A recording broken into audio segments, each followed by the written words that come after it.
The rehearsal dinner was a picture of perfection. Crystal glasses clinked, and the low murmur of happy conversation filled the elegant dining room of the country club. My son, David, had never looked happier. But as the waiters began to clear the plates for dessert, a familiar internal clock went off. It was time. I quietly excused myself and walked over to my grandson, Sam, ruffling his hair as I reached for his small, insulated medical kit. This was our routine, a simple act of love and science I'd performed 1,000 times. But before my fingers could even touch the zipper, another hand covered mine. It was Chloe, my son's fiancée. Her smile was as flawless and bright as the diamond on her finger. "I've got this, Eleanor," she said, her voice a sweet poison. She gently took the kit from the table. I started to say that I always handled his insulin, that I knew the exact dosage, but she cut me off with that same unwavering smile. "Don't worry," she whispered, leaning in as if sharing a secret, though her eyes were cold as steel. "I'm going to be his mother now. This isn't your place anymore." Her words hung in the air, a declaration of war disguised as an offer of help. She thought she was simply taking over a task, but I knew she was trying to take everything. To understand how we reached that breaking point, you have to go back to the day this perfect stranger first walked into our lives. To understand how we reached that breaking point, you have to go back to the day this perfect stranger first walked into our lives. It was 3 months earlier, on a sticky August afternoon that felt heavy with the scent of cut grass and charcoal. For the first time in a long time, there was a sense of peace in our backyard. Sam was chasing a firefly near the old maple tree, his laughter the only music we needed. I was nursing an iced tea, watching the smoke curl from the Weber grill, feeling a fragile hope that our little family was finally finding its footing after losing my daughter-in-law, Laura. That was when my son David's car pulled into the driveway. He wasn't alone. He walked through the side gate with a nervousness I hadn't seen since his high school prom, and behind him was the reason for it: Chloe. She was, in a word, flawless. While I was in my comfortable gardening khakis, she wore a crisp, white linen dress that somehow seemed immune to the New England humidity. Her hair was perfect, her smile was perfect, and the bottle of imported wine she held in her perfectly manicured hands was, I was sure, also perfect. "Mom, this is Chloe," David said, his voice brimming with a kind of desperate pride. "It's a true pleasure to meet you, Eleanor," she said, her voice smooth as polished stone. "David has told me so much about you." She handed me the wine. "I hope a Cabernet is okay." I thanked her, my mind racing. I was the one who had kept the books for Vance and Son Construction for 40 years. I knew the value of a good first impression, of a solid presentation, and this was the best I had ever seen. Chloe's eyes scanned the yard, but not like a guest taking in the scenery. It was more like an assessment, an appraisal. Her gaze landed on the climbing roses that Laura had babied for years, the ones that had finally bloomed in a riot of crimson. "Your roses are just stunning," she said, without missing a beat. "It takes a truly patient hand to cultivate something that beautiful." It was the right thing to say, the perfect thing, but it felt like a line she'd rehearsed. She was complimenting my work, but it was Laura's spirit she was standing over. For the next hour, she put on a masterclass. She crouched down to speak to Sam, not with the high-pitched baby talk most adults used, but with a serious, respectful tone. "That's an impressive firefly trap, Sam. What's your design strategy?" David looked on, beaming, as if she'd just solved world peace. She remembered the name of our old golden retriever, Gus, from a story David had told her. She laughed at all of David's jokes. She fit into the space beside him like she was a missing piece he'd finally found. Everyone was charmed. Our neighbors, the Hendersons, who'd come over for burgers, were eating out of the palm of her hand. But I just sat there, swirling the ice in my glass, feeling a strange, deep chill that had nothing to do with the drink. It was the perfection that bothered me. Grief is messy, family is messy, love is messy. Chloe was clean, too clean, like a model home that no one has ever actually lived in. The real performance began when David started talking about work. He was overwhelmed, I knew that. My husband, his father, had been the heart of the company, and I had been the brain, managing the numbers. David was trying to be both, and the strain was showing. "We're having trouble with the zoning board on the new subdivision project," he sighed, flipping a burger. It's all red tape and bureaucracy. Chloe took a delicate sip of her wine. Which parcel is it? The one off Route 9? She asked.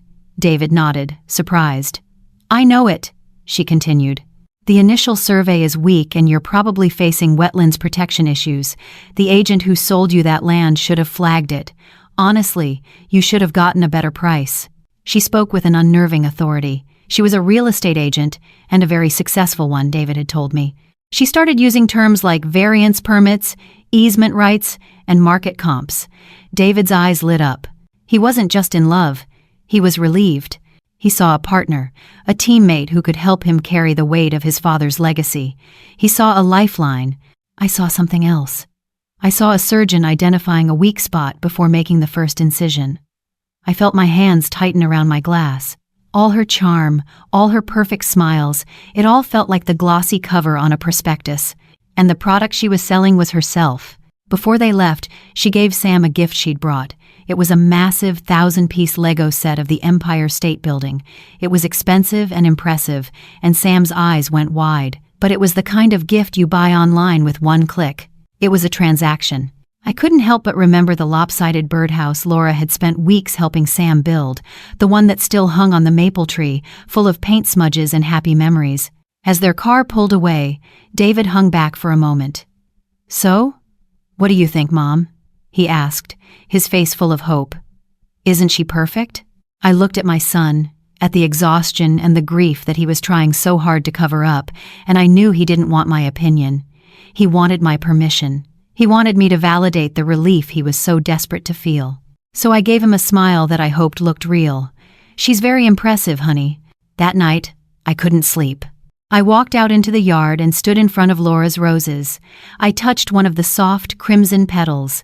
Chloe had called them beautiful, but she hadn't seen the thorns. She hadn't seen the work, the struggle, the love that went into them. She only saw the final, perfect product, and I had the terrible, sinking feeling that when she looked at my son and my grandson, she saw the very same thing, a beautiful, valuable property, just waiting for a new owner to move in. And like any smart buyer, a new owner starts by renovating. They begin by tearing out the old trusted fixtures to make room for their own. Chloe didn't waste any time. Her project wasn't the house, it was our lives. She started in the heart of our home, my kitchen. A few weeks after that first meeting, she came over on a Saturday morning, armed with her sleek silver laptop and a determined smile. I was at the kitchen table, as I was every month, with my well-worn accounting binder. It wasn't for the business anymore. This one was for Sam. Every prescription, every doctor's visit, every blood sugar reading was logged in its pages in my precise, careful script. It was the system Laura and I had created together, a fortress of data built to protect my grandson. Chloe set her laptop on the table opposite me, the quiet click of its latch sounding like a gunshot in the calm of the morning. "Eleanor," she began, her tone bright and efficient. "I was looking over the invoices from CVS, and I have a fantastic idea. You're spending a fortune on Sam's supplies." She turned her screen towards me, showing a website with a clean, modern logo and a generic name, something like WellCare Direct. "I've found this amazing online pharmacy. We can automate the whole process, set up recurring shipments, and cut costs by at least 30%. It's about optimizing the supply chain." Optimizing the supply chain. She spoke about my grandson's life-saving medication as if it were a shipment of 2x4s for one of David's construction sites. I looked from her glowing screen to my worn binder, its pages filled with years of handwritten love and vigilance. David, who had walked in to grab a coffee, looked over her shoulder. "Wow, that's great, Chloe. Mom, that would save you so much time and hassle." He saw it as a kindness, a way to lighten my load.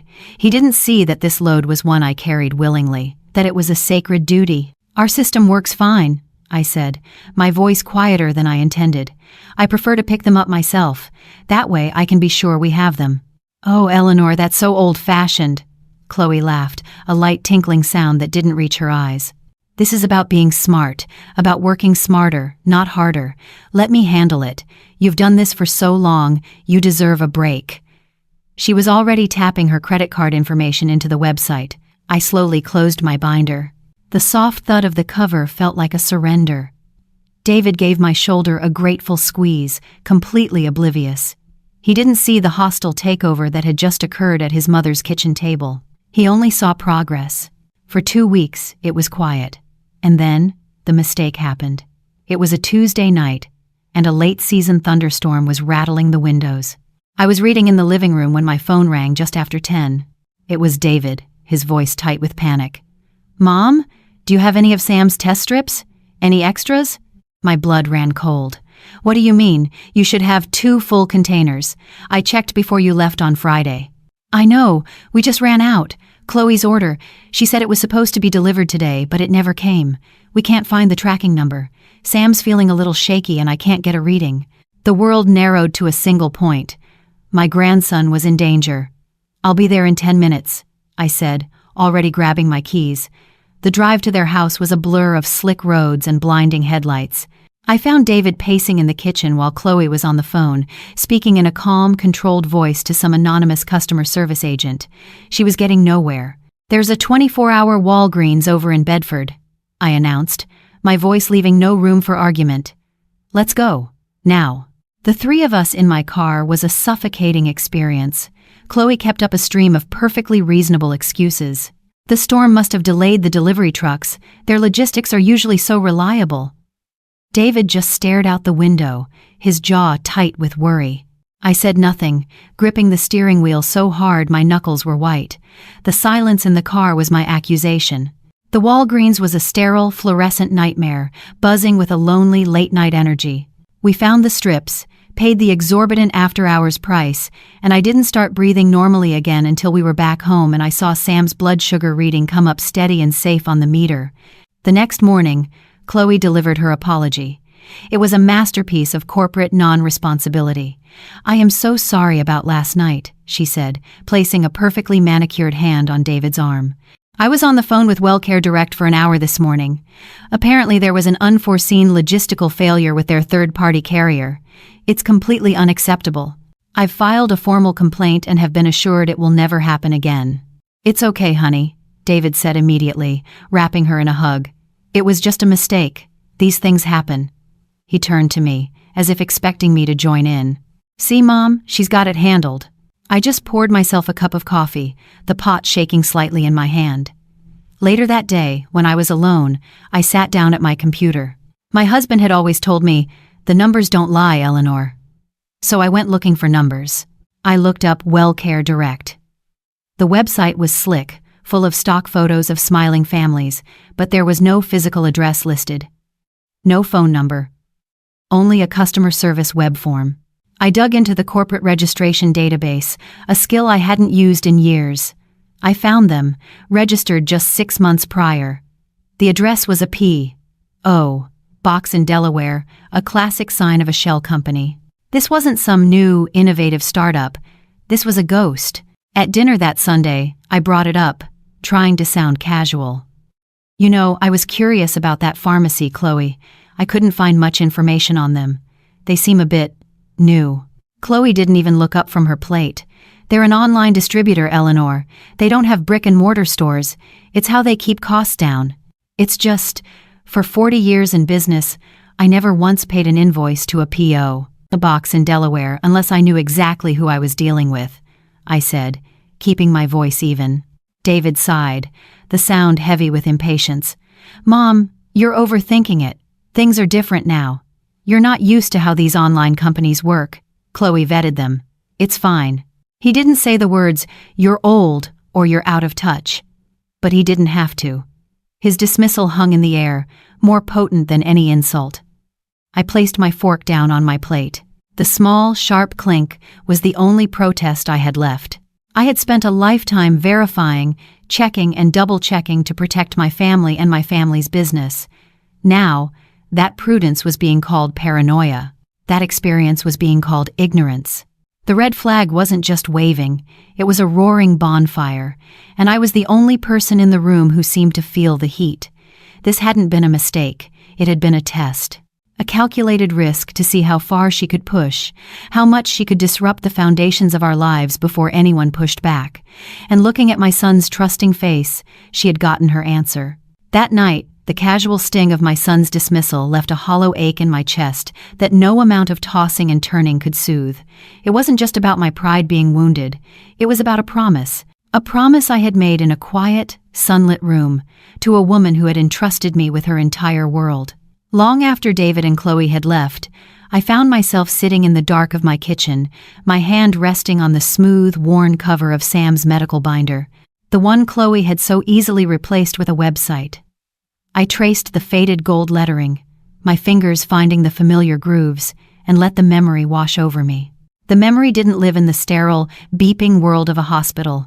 It lived in Laura's bedroom during those last few weeks when we'd brought her home. We had moved her bed into the sunny spot overlooking her rose garden, and the room smelled of fresh linens and the faint, sweet scent of blooming flowers, not antiseptic. She was so fragile, a ghost of the vibrant woman who used to chase Sam through that same garden. But her eyes, the same clear blue as her son's, were as fierce and focused as ever. Her fight was no longer for herself, it was for him. She had called me into the room one afternoon, after the hospice nurse had left. On the bedside table, laid out with surgical precision, was Sam's medical kit. The glucose meter, the vials of insulin, the tiny, terrifying needles. My hands, which could fly across an adding machine and balance $1 million construction budget to the penny, felt clumsy and huge.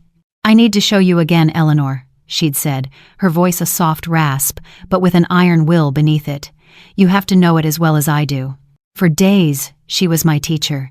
She showed me how the needle had to go in at a 45-degree angle. She made me memorize the carbohydrate counts of all of Sam's favorite foods, from a Costco slice of pizza to the organic apple juice boxes she always bought. 27 grams in one of these," she'd whispered, her finger tapping the box. "Never forget that. It matters." We sat together for hours, my rough, capable hands fumbling as I learned to draw the exact amount of insulin into a syringe, a single, clear drop of life. I was terrified of making a mistake, of hurting him, of not being good enough to fill the void she was about to leave. "You're a numbers woman, Eleanor," she'd told me one afternoon, seeing the fear in my eyes. She reached beside her bed and pulled out a brand new, empty ledger binder, identical to the ones I'd used for the business for decades. She pushed it into my hands. "You were always the best bookkeeper Dad had. I need you to be Sam's bookkeeper now. Keep him safe in these pages. Every number, every reading, every detail. Be his numbers when I can't be." That was the legacy she was passing to me.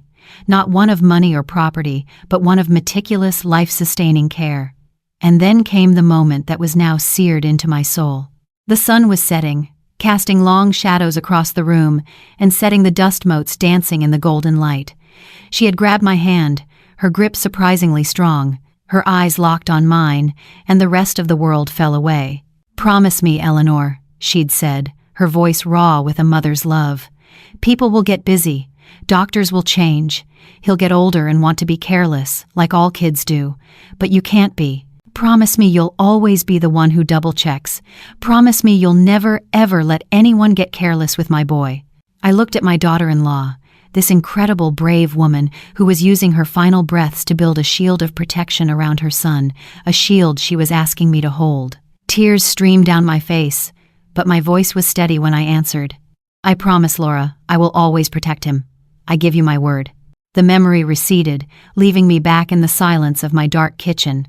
The binder felt heavy in my lap, not with paper, but with the weight of that oath. Chloe, with her talk of optimization and supply chains, hadn't just insulted my intelligence. She hadn't just dismissed my role as a grandmother.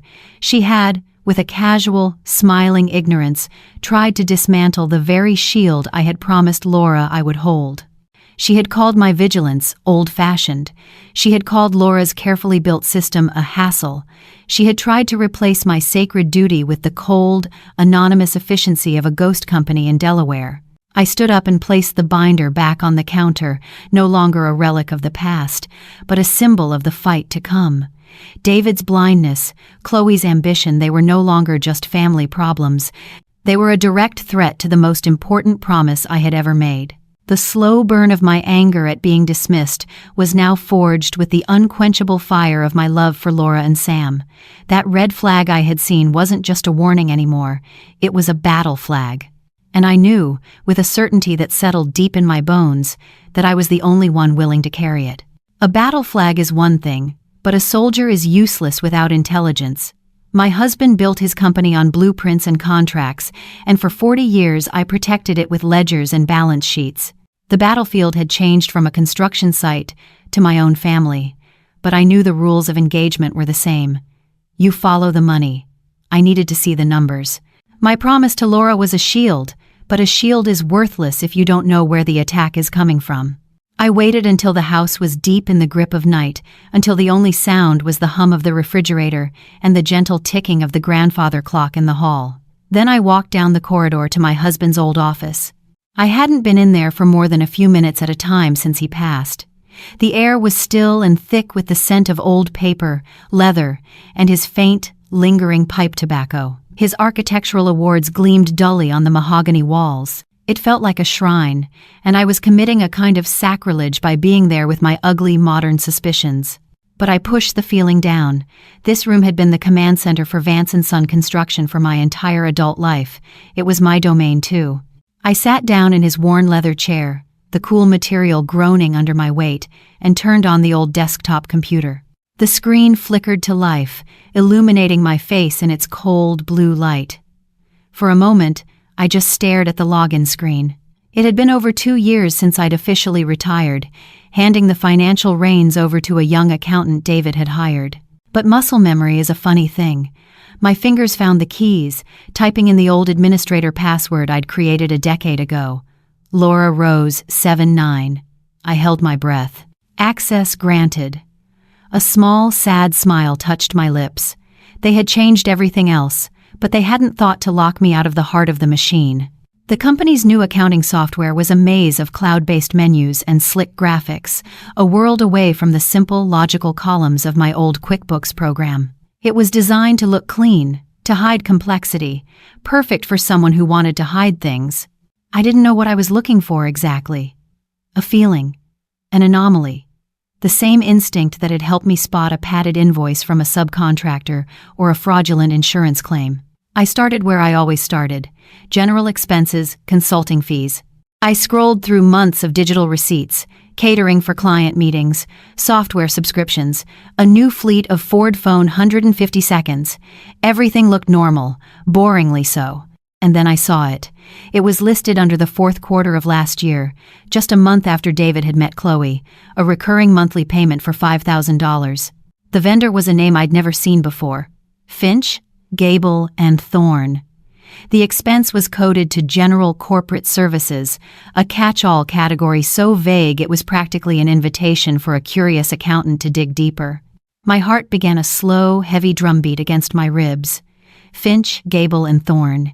It sounded like a law firm. But our family lawyer, the man who had handled my husband's will and set up all our accounts, was named Bill Abernathy.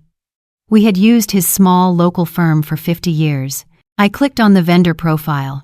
It was a high-end Boston law firm specializing in corporate litigation and asset management. I used my access to open the scanned invoices attached to the payments. The descriptions of the services were deliberately obscure. Consultation on fiduciary structures, review of beneficiary contingencies, asset protection strategy. It was a smokescreen of expensive legalese. My breath hitched. This wasn't about the construction company.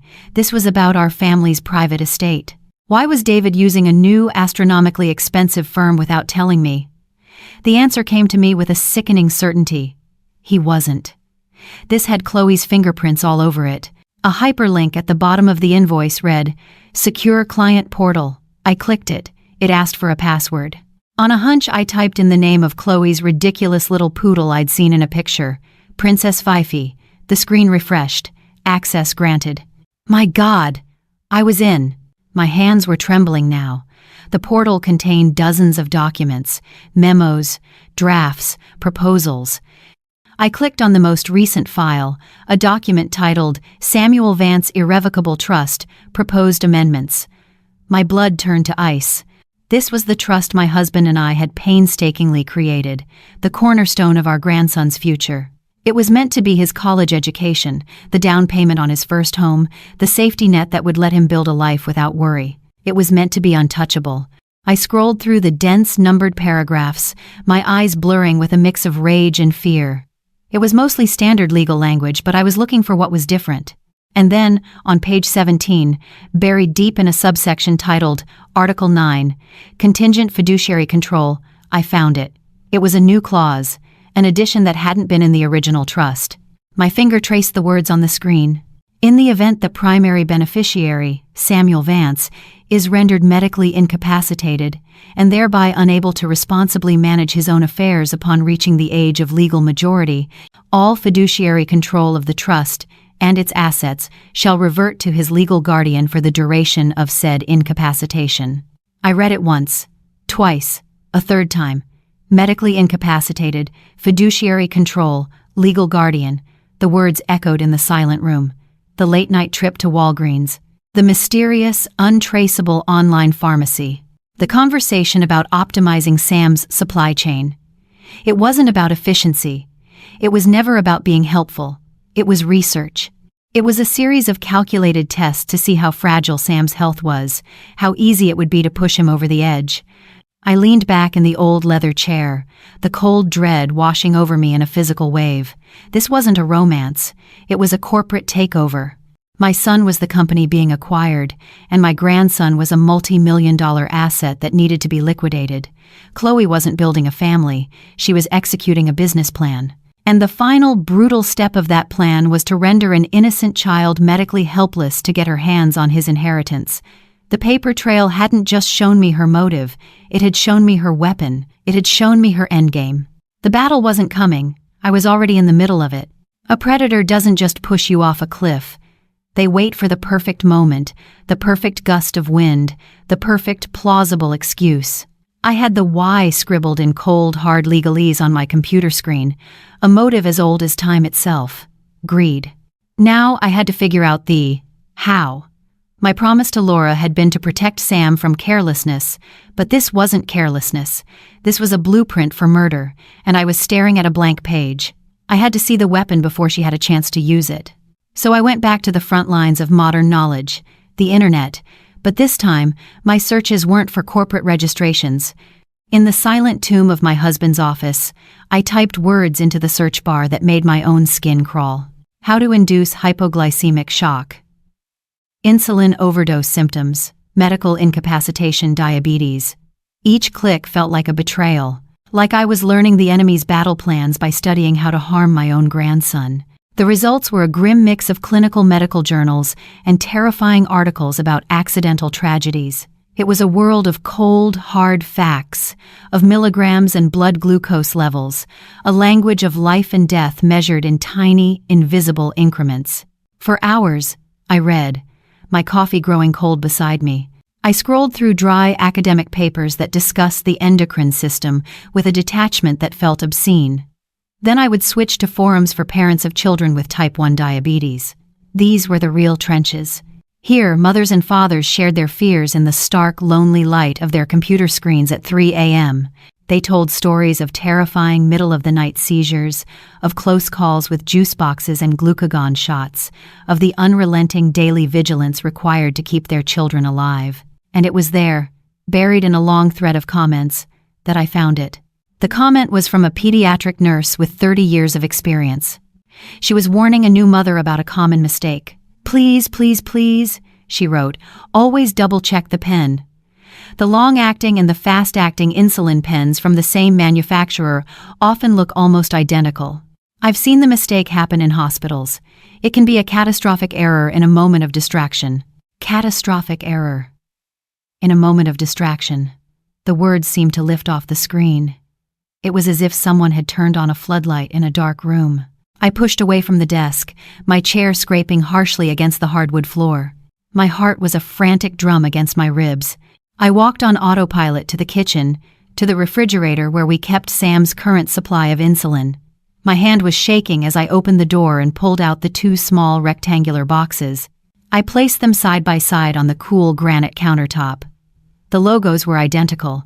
The branding, the font, the size of the boxes, all of it was the same. One was for Sam's fast-acting insulin, the Humalog he took with meals to cover the carbohydrates. The other was for his long-acting insulin, the Basaglar that worked slowly, steadily, keeping his baseline glucose stable throughout the day. The only difference, the only thing that distinguished one from the other, was a small, colored stripe on the box and the corresponding color of the plastic pen inside. One was a muted blue, the other, a soft green. I opened the boxes and took out the two pens, holding one in each hand. They were cool and smooth, marvels of modern medicine. In the right hands, they were life. In the wrong hands, they were death. To an untrained eye, to a busy parent, to a son as willfully blind as David, they were indistinguishable. Giving a dose of the long-acting insulin instead of the fast-acting one with a meal wouldn't be immediately catastrophic. But giving a meal-sized dose of the fast-acting Humalog when no food was present, or even worse, mistaking it for the long-acting dose, would be like pouring gasoline on a fire. It would plummet his blood sugar into a terrifying, uncontrollable spiral. It would lead to seizure, to coma, to a state of being medically incapacitated. I stood there in the silent kitchen, the two pens resting in my palms, and I saw her entire plan laid out before me. The mistake with the sketchy online pharmacy wasn't just a test of my reaction, it was her way of introducing chaos into a system I had kept rigorously stable. The late-night emergency was a performance, designed to position herself as the calm, capable one in a crisis, the one who was handling it. She was conditioning David to trust her with Sam's care, to see her as the new expert. It was a slow, methodical transfer of power. All of it was laying the groundwork for the final act, the tragic, unavoidable mistake. A moment of distraction at a busy family dinner, perhaps. A mix-up between the two nearly identical pens. A frantic 911 call. And Chloe, the grieving stepmother-to-be, would have a front-row seat as my grandson was put into a state where he could no longer inherit his own fortune. A wave of nausea and fury washed over me. This was her weapon. Not a gun or a knife that could be traced, but a simple, elegant instrument of destruction that came with a built-in, tearful alibi. It was the perfect crime, hidden in plain sight. I closed my eyes, and the image of Laura's face, pale but determined, flashed in my mind. Promise me you'll never let anyone get careless. This wasn't carelessness. This was the most meticulous, evil kind of care I could possibly imagine. Slowly, deliberately, I put the pens back in their boxes and placed them in the refrigerator. The fear I had been feeling for weeks was gone, burned away by an anger so cold and so clear it felt like a diamond forming in my chest. I was no longer a grandmother mourning a promise I was afraid I couldn't keep. I was an accountant who had audited the books and found the fraud. I was a strategist who had just seen the enemy's entire battle plan. She thought she was clever. She thought she had found a subtle flaw in our system. But she didn't know that I had spent my entire life sweating the details, and her one, tiny, colorful, seemingly insignificant detail was about to become her ruin. Ruin, however, doesn't happen by accident. It has to be engineered, just like her own wicked plan. I couldn't just run to David, waving printouts of legal documents and shouting about my suspicions. An accusation is just words, and Chloe was a master of words. She would twist it, deny it, and paint me as a hysterical, grieving old woman trying to sabotage her son's happiness. She would make me the villain, and in his desperation for a happy ending, David would believe her. I needed something she couldn't talk her way out of. I needed proof as cold and hard as the granite countertop beneath my hands, proof that would be undeniable in a room full of witnesses. For the next few days, as the wedding preparations kicked into high gear, I became a ghost in my own home. I moved through the chaos of flower arrangements and seating charts with a placid smile, but my mind was a whirlwind of strategy, running through scenarios like a chess grandmaster. How could I catch her in the act? How could I prove intent? The problem was the weapon itself. Its brilliance was its deniability. If she used the wrong pen, she could simply claim it was a terrible, tragic mistake. A mix-up. How could I prove she knew exactly what she was doing? The answer, when it came, didn't come from a place of fear or anger. It came from the methodical, detail-obsessed mind of the bookkeeper I had been for 40 years. I was in my husband's office, my hand resting on an old leather-bound ledger. I remembered how, in the early days of the business, my husband and I had to deal with a few cases of check fraud. I recalled the simple, old-school techniques we used to verify documents: a watermark, a specific type of ink, a way to mark something as authentic, a secret sign that only the verifier would know to look for, an audit trail. My fingers flew across the keyboard. It wasn't a medical site I was searching for this time. It was Amazon.com. I typed in 2 words, invisible ink. The results flooded the screen. Dozens of cheap little pens, sold as party favors for kids or for amateur spies. They wrote in a clear ink that was completely invisible until you shined a tiny ultraviolet light on it, a light that was conveniently built into the cap of the pen. It was perfect, mundane, simple, and completely undetectable. I clicked Buy Now, and 2 days later, a small padded envelope arrived, containing the key to my entire gambit. The week of the wedding was a blur of forced pleasantries. Chloe was at the house constantly, a whirlwind of energy and impeccable taste. She'd hold up a linen napkin next to a floral centerpiece and ask, "Eleanor, do you think the ivory or the ecru works better with these hydrangeas?" I would look at the fabric swatches, my mind a million miles away, and offer a quiet, agreeable opinion. "The ivory is lovely, dear." She saw a compliant, slightly faded old woman. She had no idea that as I was looking at the napkin, I was mentally rehearsing the layout of the country club dining room, planning the sightlines, choosing the exact moment to spring my trap. She was so confident, so sure of her control, that she became careless. One afternoon, while David was on a conference call, she sat with me in the kitchen, sipping a latte.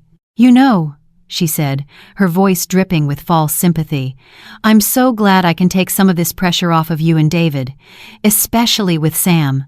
It must be so hard to keep track of everything, the carbs, the dosage. It's a wonder a mistake hasn't happened before now." My hand tightened around my mug. She was planting the seeds, building the narrative for her future mistake. I just looked at her and smiled, a thin, tight smile that didn't reach my eyes. "Yes," I said. "It is a wonder." The night before the rehearsal dinner, the house was finally quiet. The last of the relatives had been settled into their hotels. David and Chloe were out for a quiet dinner. Sam was asleep upstairs. This was my moment, the point of no return. I went to the kitchen and took a clean dish towel, laying it on the counter like a surgeon preparing his tools. I retrieved the 2 insulin pens from the refrigerator, the blue one, the green one, life and death, sitting side by side. Then, I took the small plastic novelty pen from my pocket. My hands, which had trembled with fear just days before, were now perfectly steady. I unscrewed the cap and clicked on the tiny UV light, shining it on the back of my hand. A faint purplish glow appeared. I clicked it off. I took a deep breath, picturing Laura's face, her eyes begging me to keep my promise. I uncapped the pen.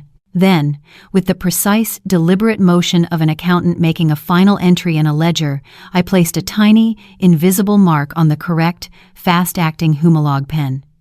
It wasn't a complicated symbol, just a single, small letter, an L, for Laura. I held it under the UV light one more time. The glowed with a faint, ghostly blue light. Perfect. I put the pen back in its box, wiped the counter, and returned everything to the refrigerator, leaving no trace. The trap was set. The board was arranged exactly as I wanted it. Chloe believed she was the one in control, the master manipulator moving us all around like pieces in her game. She had no idea that one of the pawns had just become a queen. I was no longer waiting for her to make a move. I was waiting to say one simple word, checkmate. And the perfect place to say checkmate is always in front of an audience. The rehearsal dinner, held in the oak-paneled dining room of the Northwood Country Club, was the grandest stage I could have asked for. The room was a caricature of old New England wealth, with a roaring fireplace at one end and oil paintings of stern-faced founders on the walls. Waiters moved with silent efficiency between tables, adorned with pristine white linens and towering floral centerpieces. Everything was designed to project an image of stability, of legacy, of a family as solid and dependable as the granite hills outside.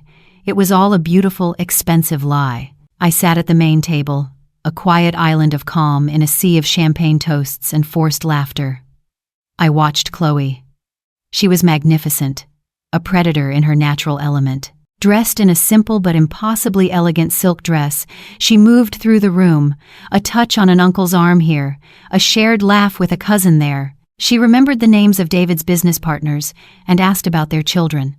She was performing the role of a lifetime, the loving fiancée, the future matriarch, and she was earning an Oscar for it. David followed her with his eyes, his expression a mixture of adoration and awe. He couldn't believe his luck. And in a way, neither could I. I picked at my prime rib, my senses on high alert. I noticed everything. The way Chloe's smile never quite reached her eyes. The proprietary way she placed her hand on David's back. The way her gaze would occasionally flit towards Sam, who was sitting beside me, happily drawing on a napkin. It wasn't a look of affection. It was the look of an appraiser sizing up an asset, a problem to be managed. To everyone else, we were a family on the verge of a joyous union. I knew we were a company on the verge of a hostile takeover. After the main course plates were cleared, David stood up and tapped his glass. He gave a short, heartfelt speech about second chances and finding happiness when he thought all was lost. His eyes were fixed on Chloe the entire time. Then, it was her turn. She rose, a vision of grace, and the room fell silent. "I just want to say," she began, her voice catching with perfectly rehearsed emotion, "what an honor it is to be welcomed into this incredible family. When I met David, I met a man of integrity and strength. But when I met Sam," she paused, turning her gaze to my grandson, her expression softening into a mask of maternal love. "When I met Sam, I understood what it truly means to be a family. It's the greatest privilege of my life to not just be marrying David, but to become a mother to his wonderful son." A wave of awes rippled through the room. Relatives dabbed at their eyes. My son looked as though he might burst with pride. I felt a cold, hard knot form in my stomach. I pictured the legal document on my computer screen, the clause about medical incapacitation. Privilege. The word was a vile poison. "I want to make a promise to all of you," she continued, raising her glass. "But especially to Eleanor, who has been such an incredible pillar of strength. I promise to love and protect this family, and to care for Sam as if he were my very own." The room erupted in applause. I raised my water glass, the crystal cool against my lips, and met her eyes across the table. She gave me a small, triumphant nod, as if she had just secured my vote. I simply stared back, my face a blank canvas. The performance was nearly over. The final act was about to begin. As if on cue, the waiters emerged from the kitchen with dessert. Chocolate lava cakes, each with a dusting of powdered sugar and a single, perfect raspberry. My eyes went straight to the rich, sugary dessert. The trigger. My internal clock, the one Laura had trained into my very bones, began its countdown. It was time for Sam's insulin shot to cover the carbs in the cake. My hand instinctively moved toward his medical kit, which sat by my feet. But Chloe was faster. As I began to excuse myself, she was already on her feet, gliding around the table. "I've got this, Eleanor," she said, her voice a stage whisper for all the nearby relatives to hear, a public display of her loving care. She picked up the kit before I could protest, but instead of handling it at the table, she gave a small, apologetic smile. "I'll just pop over to the corner for a bit of privacy," she said. "No need for all this at the dinner table."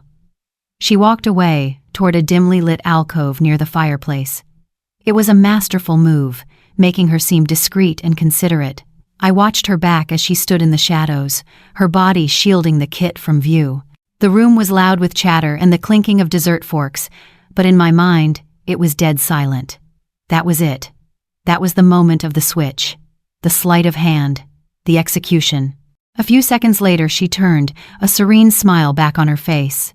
She walked back towards us, not with the kit, but with a single green insulin pen held delicately in her hand. Her steps were unhurried. Her expression was a perfect portrait of maternal duty. She was walking from the shadows and into the spotlight, right on schedule, right into the center of my trap. I felt the tiny UV flashlight in my purse, its plastic casing a cold, hard promise against my fingertips. I took a slow, steadying breath. The queen was on the board. The audience was watching. All that was left was for me to say the word. And the word was, wait. It wasn't a shout. It was quiet, clear, and as sharp as a shard of glass. It cut through the clatter of dessert plates and the murmur of conversation. Every head at our table turned towards me. Chloe froze, the green insulin pen hovering an inch from my grandson's small arm, a perfect tableau of her loving care. Her smile faltered for the first time all night.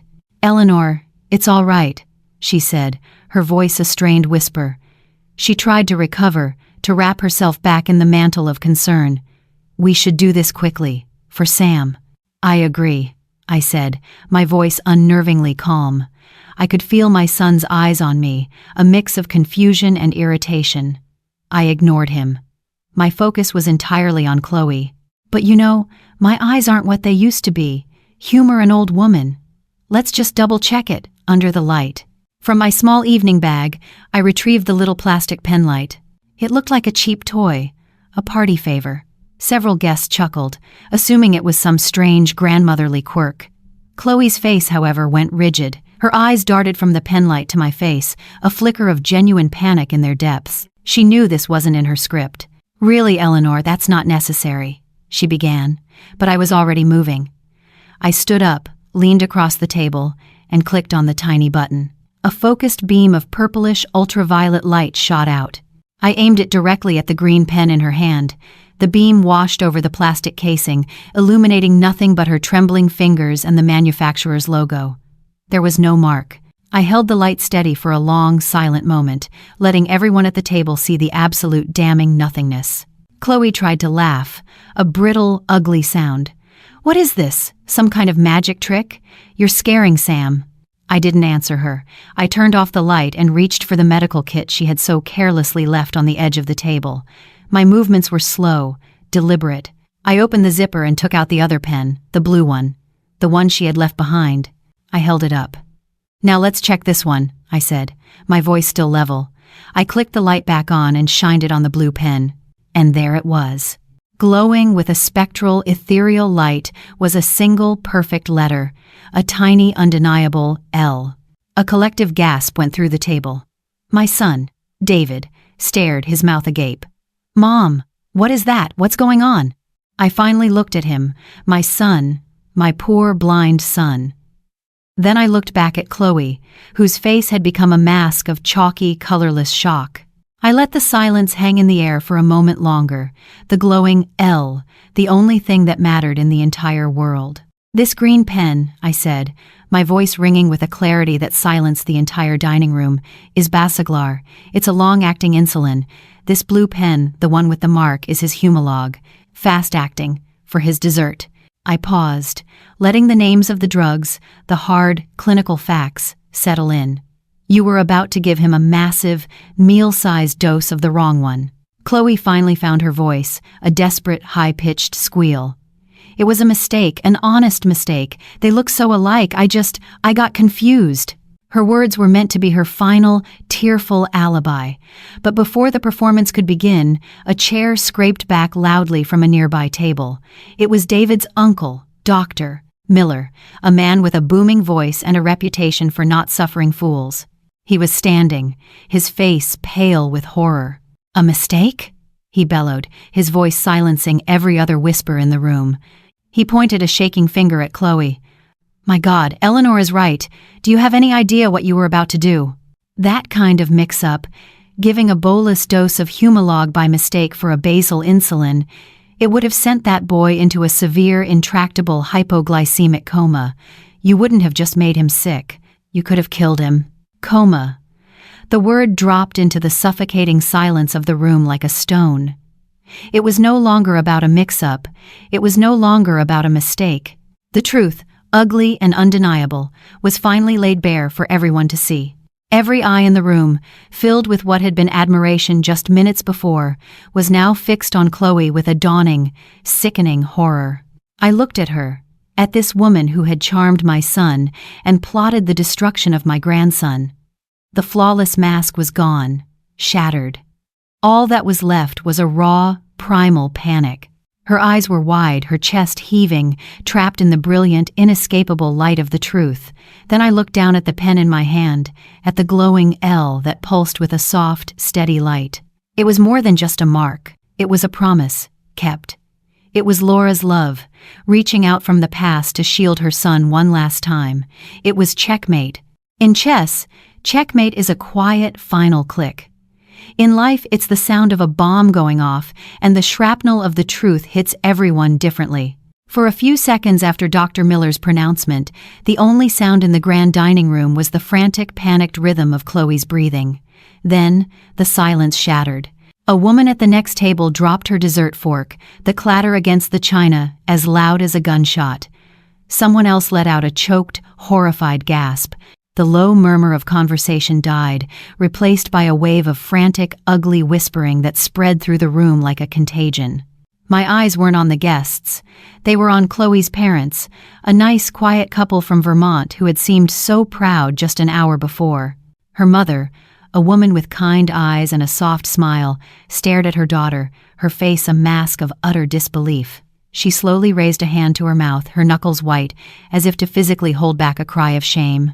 Her father, a portly man who had been telling bad jokes all evening, simply sagged in his chair, the color drained from his face, leaving it a sickly gray pallor.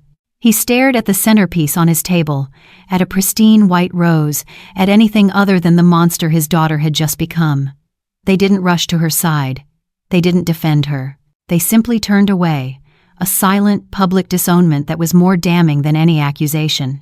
Then, I looked at my son. David was staring at the two pens on the table as if they were venomous snakes. He looked from the damning, glowing L on the blue pen to the inert green one, then to Dr. Miller's grim face, and then, finally, his gaze landed on Chloe. The adoration, the love, the blind trust I had seen in his eyes. For months it all just evaporated, replaced by a dawning horror so profound it seemed to physically break him. He took a staggering step backward, away from her, pulling his arm from her side as if her touch were scalding. "You," he whispered, his voice a ragged, broken thing. "My son, at our wedding, you were going to—" He couldn't even finish the sentence. The reality was too monstrous to be put into words. That's when Chloe's survival instinct kicked in. The shock wore off, replaced by a final, desperate gambit. The tears came, real or fake I couldn't tell, and she lunged for David's arm, her perfectly manicured fingers digging into his sleeve. "David, please, listen to me," she sobbed. "It was a mistake, I swear. I was nervous, I wasn't thinking. I would never, ever hurt him. You have to believe me." But the performance was over. The audience was no longer on her side. Her tears, which would have seemed tragic an hour ago, now looked grotesque. While she was clinging to David, my own focus was singular. Sam had started to cry, not understanding the words but feeling the violent shift of emotion in the room. I moved instantly, scooping him up out of his chair and turning his face into my shoulder, shielding him from the ugly scene. "It's okay, my love," I murmured into his hair, my voice the only calm, steady thing in the collapsing world. "Grandma's got you. It's all okay." My primary duty, my only duty, was him. A man in a stiff tuxedo, the club manager, appeared at my elbow, his face a tight mask of professional concern. He was flanked by two burly men in dark suits, their presence discreet but unyielding. "Mrs. Vance," he said in a low voice, "is there anything we can do?" "It's Kando, in the president of his lef. In position released a distinction relation parents, in get of never." Before I could answer, David tore his arm from Chloe's grasp. He finally found his voice, and it was a sound I had never heard before, a raw, guttural roar of pure betrayal. "Get out," he said, his voice shaking with rage. "Just get out of my sight." Chloe stared at him, her tear-streaked face a mess of disbelief. This was not how the story was supposed to end. Her eyes fell to the massive, glittering diamond on her left hand, the symbol of her victory, the key to the kingdom. For a moment, she just stared at it. Then, with a sudden, vicious movement, she wrenched it from her finger and threw it onto the table. It landed with a loud, tinny clatter next to the insulin pens, a worthless piece of glass and metal. Her contract was null and void. "Ma'am," the manager said, his voice firmer now. He gestured to the security guards, who moved forward. "I think it's time for you to leave." What followed was the longest, most silent walk I have ever witnessed. Chloe, stripped of her charm, her fiancé and her future, was escorted from the room. She didn't look back. She walked with her head held high, a final, pathetic act of defiance. But I saw her shoulders tremble. I watched her pass the tables of our friends and family, a gauntlet of silent, accusing eyes. I watched her pass the table where her own parents sat, her father still staring at the tablecloth, her mother now weeping silently into a napkin. The heavy oak doors of the dining room swung open, and she was gone. Then they swung shut, the sound of final, definitive end to the lie she had built. I stood there in the wreckage, holding my crying grandson, the scent of expensive food and broken trust thick in the air. I looked over at my son, who had collapsed into a chair, his head in his hands. The checkmate had been won, but it didn't feel like a victory. It felt like a devastating but necessary surgery. The cancer had been exposed and cut out, but the wound left behind was gaping and raw. The beautiful house of cards Chloe had built had fallen, and we were left to stand in the ruins. Ruins have a strange silence to them. After the noise of the collapse, after the last of the guests had whispered their goodbyes and left us in the wreckage of our lives, an unnerving quiet settled over the house for days. It was a heavy, suffocating silence, filled with everything that had been left unsaid. Sam was a ghost of himself, playing quietly in his room, sensing the deep adult sorrow that had poisoned the air. And David was gone. He was physically present, a tall, hollowed-out shape moving through the rooms, but the son I knew had vanished. He spent most of his time in his father's office, the door closed. I never heard the sound of typing or phone calls. There was only the silence. I didn't push him. I knew this was a reckoning he had to face alone. A mother can protect her child from a predator, but she cannot protect him from himself. So I did what mothers do. I made sure there was hot coffee in the pot every morning. I made Sam's favorite macaroni and cheese for lunch. I maintained the simple, steady rhythms of our life, a silent promise that the world had not ended, that the foundation, though shaken, was still there beneath our feet. I waited. On the third day, I found him sitting in his father's big leather chair, not working, just staring at a framed photo on the wall, one of him and Laura, years ago, laughing on a beach. The office was dim, the afternoon light struggling through the dusty blinds.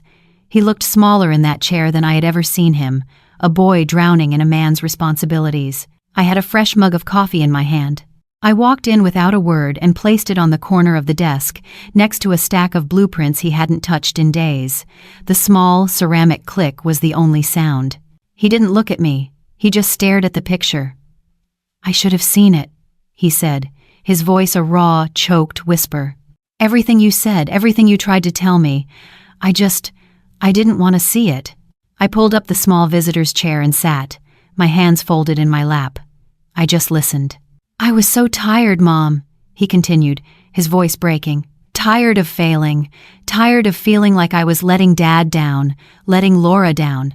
I couldn't keep all the plates spinning. The business, Sam. I was drowning. And then she showed up, and she was so capable, so smart. She talked about optimizing and leveraging assets, and it sounded like a lifeline."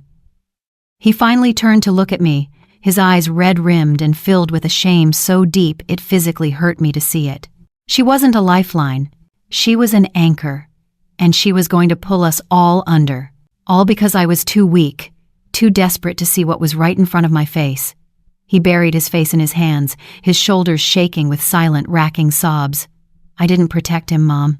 She was going to hurt my son. My own son. And I almost let her. I almost handed him to her. My heart ached with a profound, bottomless sorrow for him. All my anger, all my frustration from the past few months, it all just melted away. I didn't see the fool who had been so easily duped. I saw a grieving husband and an overwhelmed single father who had been targeted by a professional predator at the lowest point of his life. I saw my son, in terrible pain. I reached out and placed my hand on his shoulder. He flinched, as if he didn't deserve the comfort. "This was not about you being weak, David," I said, my voice soft but firm. "This was about you being wounded. A good con artist never targets a strong man. They target a good man when he's at his weakest. She saw the cracks in your heart from losing Laura, and she used them to pry her way into our family. That's not a reflection of your weakness. It's a reflection of her evil." He looked up, tears streaming down his face. "But I dismissed you. I made you feel like you were crazy." "You did," I said, not unkindly. "Because you wanted to believe the lie. The lie was easier. It was a beautiful, simple story where everything was going to be okay. The truth is always harder." I squeezed his shoulder. "But the lesson here isn't that you failed, son. The lesson is that we are still standing. The lesson is that a promise I made to your wife in that sunny little room was strong enough to protect her boy. Our family, our real family, is stronger than her greed." I stood up and walked over to the bookshelf where I'd placed it that morning. I picked up the old worn medical binder and brought it back to the desk, setting it down on top of the untouched blueprints. Its presence felt solid, real, a stark contrast to the lies and illusions we'd been living with. "This," I said, tapping the cover, "is the only part of the business that matters, not the contracts, not the money in the bank. This is the legacy. And it's a ledger we are going to keep together from now on. You and me." He stared at the binder, his hand drifting forward to touch the worn cover, his fingers tracing the familiar faded lettering. He looked from the binder, the symbol of a love that was real and true, back to me. The shame in his eyes was still there, but now, underneath it, a small, fragile flicker of something else began to grow. It wasn't forgiveness, not yet. It was something far more important. It was the beginning of responsibility. The reckoning was over. Now, the slow, hard work of rebuilding could begin. And rebuilding, I've learned, doesn't happen with a grand gesture. It doesn't happen with a single dramatic moment of forgiveness. It happens in the small, quiet moments, in the daily act of showing up, one brick of trust at a time. After the storm, there was a long, quiet winter, both outside and in our hearts. But then, slowly, spring came. The snow melted, the first brave crocuses pushed their way through the cold earth, and in the backyard, Laura's roses began to bud. I spent a lot of time in that garden. It was my sanctuary, my place to think. One Saturday morning, as I was pruning the dead wood from the canes, I heard the back door slide open. It was David, a pair of thick gardening gloves in one hand and a mug of coffee in the other. He didn't say much, just picked up a trowel and started quietly weeding the bed beside me. We worked like that for an hour, the silence between us no longer heavy and suffocating, but comfortable, companionable. We were finally starting to heal. The real change, the proof of the new foundation we were laying, came in the small, everyday routines. A few weeks ago, we were all in the kitchen getting ready for dinner. Sam had helped make a salad, and he was proud of the huge portion he'd served himself. David pulled out Sam's medical kit, our medical kit, and the worn, familiar binder. He carefully calculated the carbohydrates, his brow furrowed in concentration. Then he looked up at me. "Hey, Mom," he said, his voice quiet. "Can you just double-check my math on this? I want to be sure." It was such a simple question, but in that moment, it was everything. It was an admission, it was respect. It was the trust he had so casually thrown away, now being carefully, humbly offered back to me. I walked over and looked at the page in the binder. His neat, strong handwriting was there now, filling the columns next to my script and the faint, faded entries Laura had made so long ago. 3 generations, watching over one little boy, all in the pages of one book. I checked his numbers. They were perfect. "You've got it, honey," I said, my voice thick with an emotion I couldn't name. "You've got it. Sometimes I'll walk by my husband's old office, and the door will be open. David will be at the desk, buried in blueprints, the way his father used to be. But he's not drowning anymore. The other day, he called me in. 'Mom, can you take a look at this bid from the lumber supplier? Your gut is better than any spreadsheet when it comes to spotting a padded invoice.' We sat there for a half hour, heads bent together over the numbers, partners in a way we had never been before. He was finally learning that asking for help wasn't a weakness, it was the ultimate strength. We never heard from Chloe again. After that night, she vanished. Her parents sent a short, formal, deeply ashamed letter of apology. She was a ghost, a bad dream that had torn through our lives and then disappeared, leaving nothing behind but a valuable, painful lesson. She had preyed on our grief and our desire for an easy solution, but she had made one fatal miscalculation. She underestimated the quiet, stubborn power of a promise. She underestimated a mother's love. Last night, Sam and I were looking at an old photo album. We came to a picture of Laura, holding him as a baby, her face shining with pure, uncomplicated joy. He traced her smiling face with his small finger. "Mommy was beautiful," he said softly. "Yes, she was," I told him. He looked up at me, his eyes so much like hers. "You and Dad take care of me like Mommy did," he said. It wasn't a question, it was a statement of fact. He felt safe, he felt loved. In the end, that was the only victory that mattered. My promise was kept. I've learned that in this loud, fast-moving world, we often mistake charisma for character and confidence for competence. We are drawn to the shiny, the new, the perfect sales pitch. But true strength, real love, is often much quieter. It's in the details. It's in the worn pages of a ledger, in the patience of a teacher, in the steady, unwavering vigilance of a guardian who is willing to stand watch, even when no one else sees the danger. Sometimes the most powerful force in a family isn't the loudest voice, but the one who listens the hardest, and the one who remembers the promises that were made when the sun was shining. So let me ask you, who is the quiet guardian in your life? That person whose wisdom you might be taking for granted. Have you taken the time to truly listen to them? If our story touched your heart, we would be honored if you'd share your thoughts in the comments below. And please, don't forget to like and subscribe for more stories that remind us of the incredible strength we all have inside.